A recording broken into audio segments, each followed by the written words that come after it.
اعوذ باللہ من الشیطان الرجیم بسم اللہ الرحمن الرحیم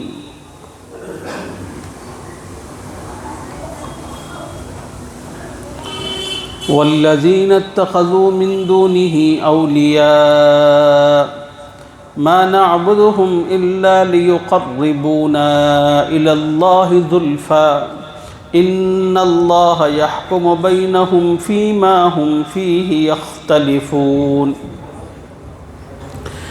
ان اللہ لا یہدی من هو کاذب کفار لو اراد اللہ ان یتخذ ولدا لاصطفى مما یخلق ما یشاء سبحانہ هو اللہ الواحد القہار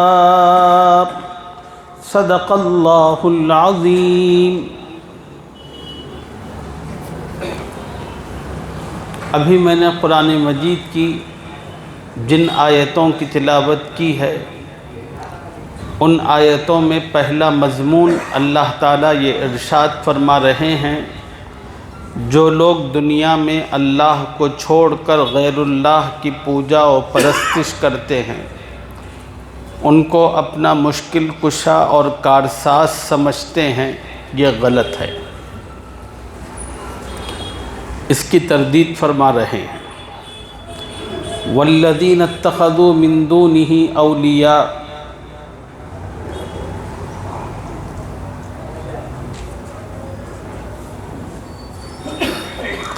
اور جن لوگوں نے اس کے بجائے دوسرے رکھوالے بنا لیے ہیں۔ والذین اتخذوا من دونہ اولیاء، اور جن لوگوں نے اللہ کے بجائے دوسرے رکھوالے بنا لیے۔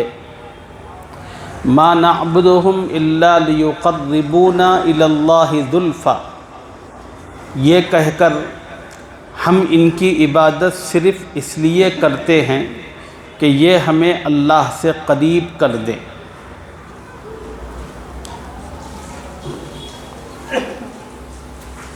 مشرکین عرب عام طور پر یہ عقیدہ رکھتے تھے اس کائنات کو بنانے والے اللہ ہیں، عبادت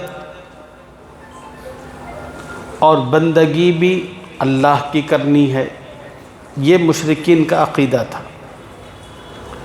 لیکن اس عقیدے کے ساتھ اب یہ مانتے تھے کہ یہ کائنات اللہ نے بنائی، جب یہ بات مان لی تو اب عبادت کس کی کرنا؟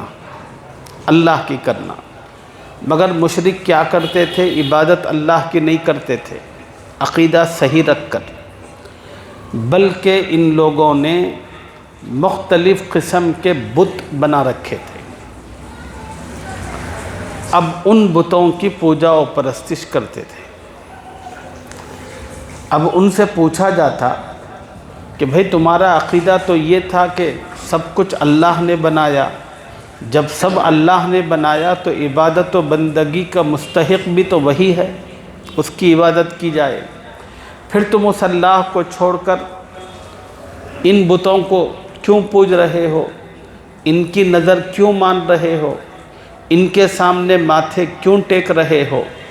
تو مشرک اس کا جواب دیتے تھے ما نعبدہم الا لیقربونا الی اللہ زلفی، ہم ان کی عبادت صرف اس لیے کر رہے ہیں کہ یہ ہمیں اللہ سے قریب کر دے۔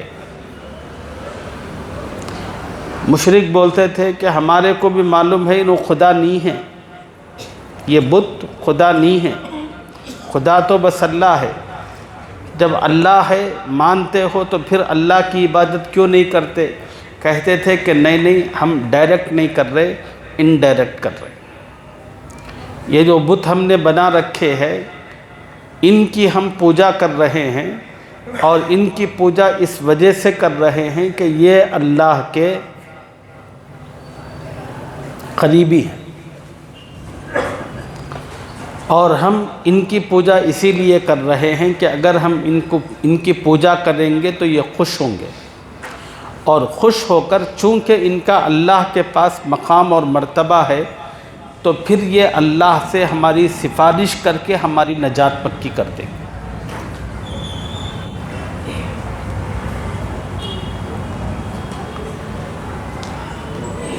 اب ان سے کہا جاتا کہ پھر ڈائریکٹ ان کے بجائے ڈائریکٹ اللہ کے پاس آ جاؤ، تو وہ کہتے کہ نہیں نہیں نہیں، اللہ بہت بڑا ہے اور ہم بڑے گنہگار ہیں، ڈائریکٹ ہم اللہ کی عبادت نہیں کر سکتے، اس لیے ہم جو ہے درمیان میں ان لوگوں کو رکھتے ہیں، اور چونکہ یہ اللہ تعالیٰ کے حمایت یافتہ ہیں اور اللہ سے بڑے قریبی ربط و ضبط ہیں ان لوگوں کے، تو ہم ان کو خوش کرتے ہیں، ان کی عبادت اسی لیے کرتے ہیں تاکہ یہ خوش ہو جائیں اور خوش ہو کر اللہ کے پاس ہماری سفارش کریں، ہماری مشکلات حل کریں اور اللہ سے ہمارا قرب اور تعلق بڑھائیں، اس مقصد سے ہم ان کی پوجا کرتے ہیں۔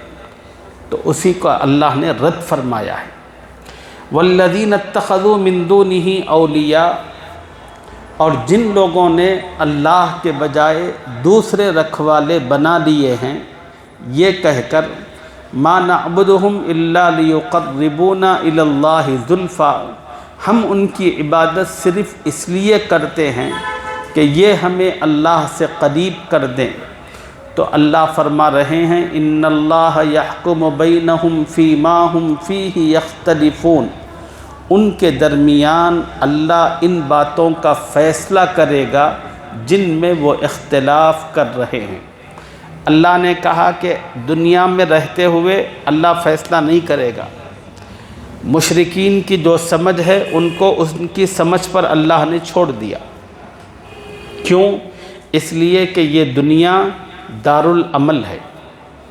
دارالعمل کا مطلب یہ ہے کہ اللہ تعالیٰ نے ہر انسان کو عقل دی، ہر انسان کو اللہ نے علم دیا، غلط کیا ہے صحیح کیا ہے یہ راستے اللہ نے واضح کر دیے، واضح کر کے اللہ نے سب انسانوں کو چھوڑا، بھئی جس کو جو راستہ جو چیز سمجھ میں آ رہی ہے کرو۔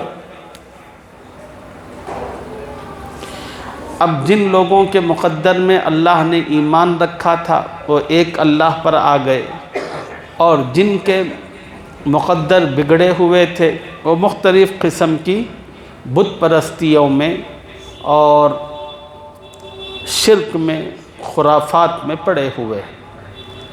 اب اللہ فرما رہے ہیں اب یہ جو عقیدے کے ساتھ چل رہے ہیں چلتے رہنا ہے، پھر اللہ تعالیٰ فیصلہ کب کریں گے؟ اللہ نے کہا کہ اس کا فیصلہ قیامت کے دن ہوگا۔ سوال یہ کہ بھئی فیصلہ اب کیوں نہیں ہوتا؟ تو اس کا جواب یہ ہے کہ دنیا عمل کی جگہ ہے، فیصلے کی جگہ نہیں ہے۔ اللہ نے فیصلے کی جگہ کے لیے قیامت رکھی ہے۔ اگر اللہ تعالیٰ قیامت کو چھوڑ کر دنیا ہی میں فیصلہ کرنے لگے تو پھر قیامت کا کیا مطلب ہے؟ اس کی کیا ضرورت ہے؟ تو اللہ رب العزت نے فرمایا ان اللہ یحکم بینہم فیما ہم فیہ یختلفون، جس معاملے میں وہ اختلاف کر رہے ہیں اس کا فیصلہ اللہ تعالیٰ کرے گا۔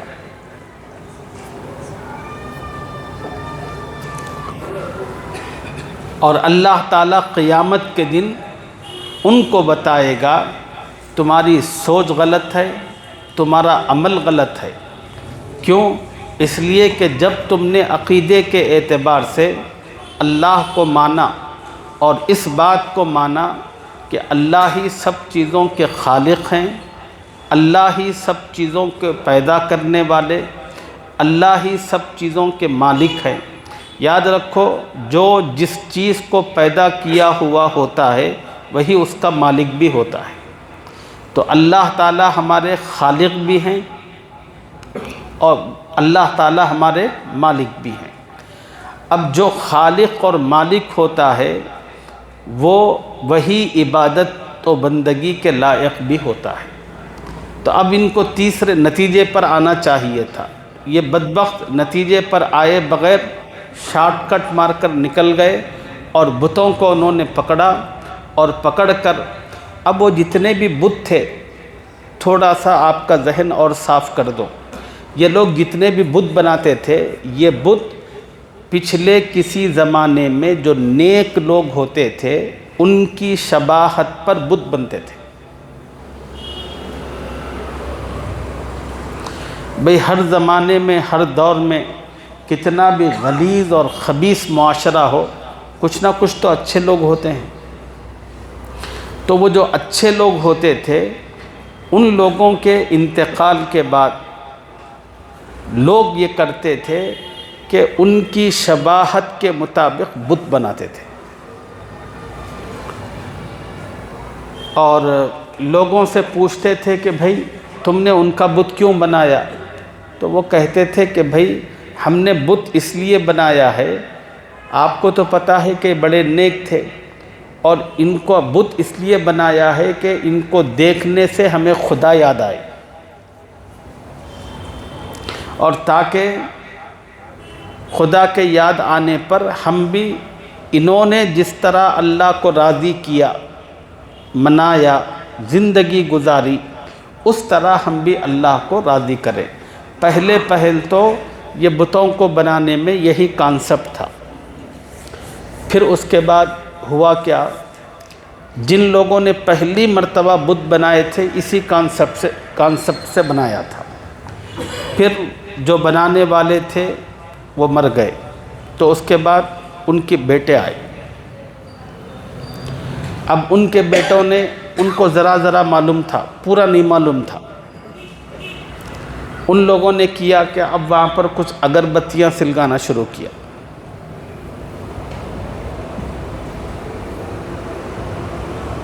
یہ پہلے ان کے باپ نے نہیں کیا تھا، ان کے بچوں نے آ کر کیا کیا، اگربتیاں سلگانا شروع کیا۔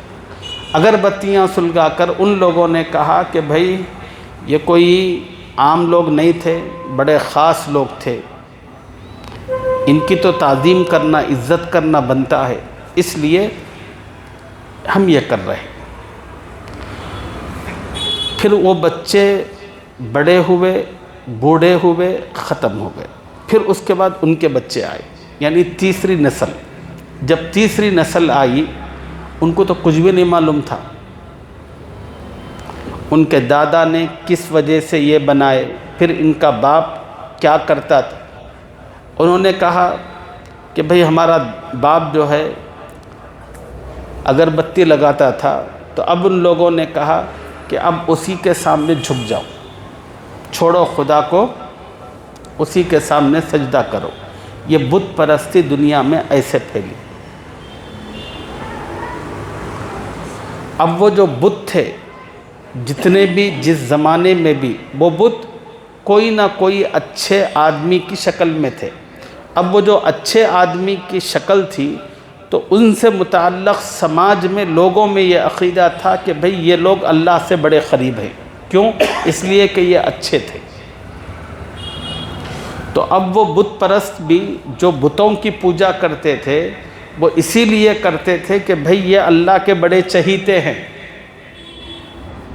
بڑے خاص ہیں، اور ہم ان کی پوجا اس لیے کرتے ہیں کہ ہم ان کی پوجا کرنے سے یہ خوش ہوں، اور خوش ہو کر چونکہ ان کا اللہ سے بڑا قریبی کنیکشن ہے، تو وہ اللہ کے سامنے ہماری سفارش کر دیں تو ہمارا معاملہ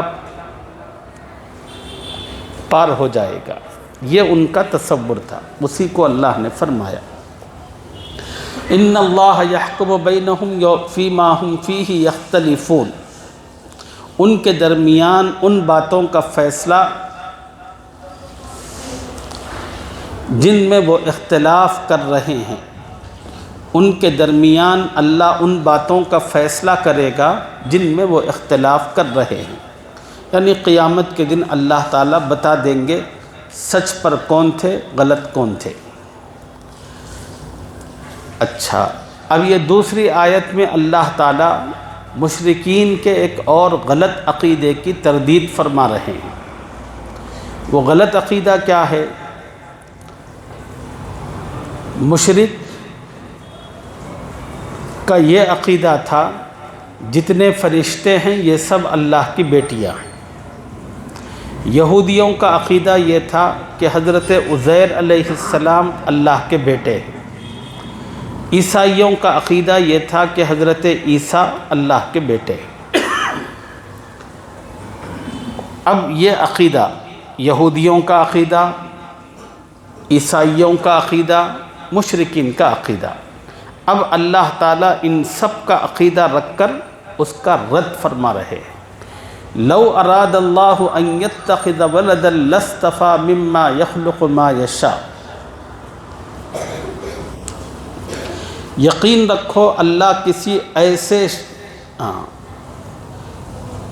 ان اللہ لا یہدی من ہوا کاذب کفار، اور یقین رکھو اللہ کسی ایسے شخص کو راستے پر نہیں لاتا جو جھوٹا ہو، کفر پر جمع ہوا ہو۔ اس کا بھی تعلق پچھلی آیت سے ہے۔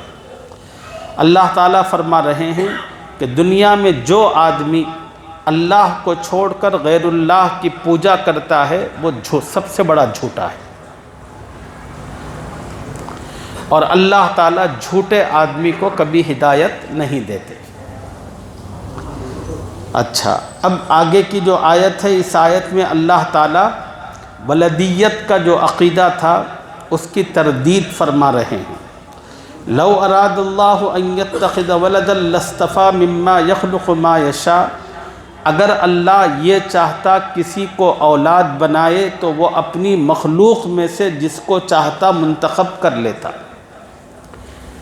اب اللہ فرما رہے ہیں کہ بھئی یہودی بول رہے عزیر اللہ کے بیٹے، عیسائی بول رہے عیسیٰ اللہ کے بیٹے، مشرک بول رہے ہیں کہ جتنے فرشتے ہیں یہ اللہ کی بیٹیاں۔ اللہ فرما رہے ہیں کہ بھئی اللہ کو اگر اپنا بیٹا بنانا ہوتا، اپنی اولاد بنانا ہوتا، تو ظاہر سی بات ہے کہ اللہ تعالیٰ کو اولاد مخلوق میں سے کسی ایک کو بنانا پڑتا، یا ہم سے پہلے لوگوں میں سے، یا ہم میں سے، یا ہمارے بعد لوگوں میں سے کسی ایک کو اللہ تعالیٰ ایک بنانا چاہتے، دو بنانا چاہتے، تو اولاد اگر اللہ کو چاہتے تو اللہ تعالیٰ کو اپنی مخلوق میں سے کسی کو سلیکٹ کرنا پڑتا۔ کیا مطلب ہے اس کا؟ اس کا مطلب یہ ہے، دیکھو جو بیٹا ہوتا ہے اس بیٹے کا باپ کی جن سے ہونا ضروری ہے۔ بیٹے کا باپ کی جن سے ہونا ضروری ہے۔ مثلا اگر باپ نور والا ہے، انسان یہ مٹی سے بنا ہوا ہے، جو نور والا ہے اس کا بیٹا کون نہیں بن سکتا؟ مٹی کے مٹیریل سے بنا ہوا بیٹا نہیں بن سکتا۔ کیوں؟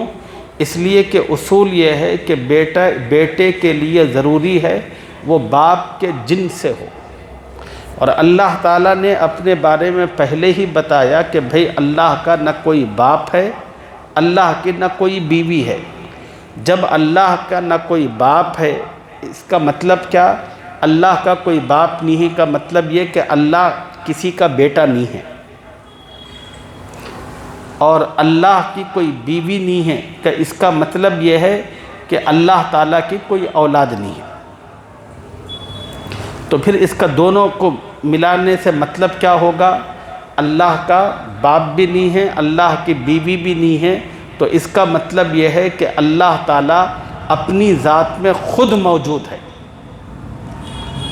وہ اس اللہ کو کسی نے نہیں بنایا، وہ اللہ خود ہے اپنی شان سے، اس وقت سے ہے جب کچھ بھی نہیں تھا، اس وقت بھی وہ رہے گا جب کچھ بھی نہیں ہوگا۔ اس پوری کائنات کو، ہر چیز کو بنانے والا وہ اللہ ہے، اور وہ اللہ نور محض ہے۔ وہ اللہ کیا ہے؟ نور محض ہے۔ تو اس اللہ کی کوئی اولاد نہیں ہے۔ اگر اس اللہ کو اولاد بنانا پڑتا تو پھر اس اولاد کا اللہ کی جن سے ہونا، یعنی اسی نور سے ہونا تھا۔ اب اسی نور سے تو ہے نہیں اللہ کی کوئی اولاد، تو اولاد انسانوں میں سے بھی کوئی اللہ کی اولاد بن نہیں سکتی۔ لو اراد اللہ ان یتخذ ولدا لاصطفى مما یخلق ما یشاء، اگر اللہ یہ چاہتا کہ کسی کو اولاد بنائے تو وہ اپنی مخلوق میں سے جس کو چاہتا منتخب کر لیتا۔ سبحانہ، مگر اللہ کو تو ایسی ضرورت ہی نہیں ہے، وہ پاک ہے۔ سبحانہ، اللہ تعالیٰ اولاد سے بالکل پاک ہے، وہ بے مثل ہے، بے مثال ہے۔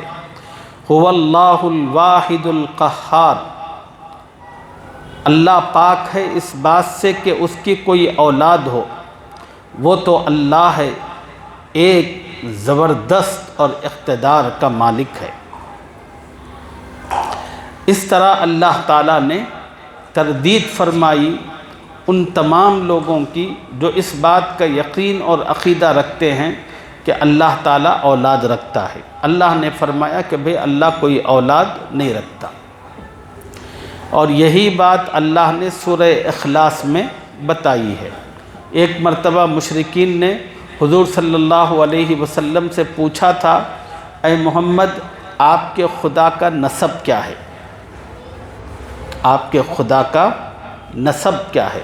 نسب معلوم آپ لوگوں کو؟ آپ کون پوچھے تو میں اس کا بیٹا بولتے، اپنے باپ کا نام لیتے۔ انہوں کون بولے تو ان کے باپ کا نام۔ انہوں کون تھے؟ ان کے باپ کا نام۔ اب میرے کو پوچھے میں کون؟ میرے باپ کا بیٹا۔ میرے بچے سے پوچھے کہ وہ کون؟ وہ میرا بیٹا۔ اسی کو نسب بولتے ہیں۔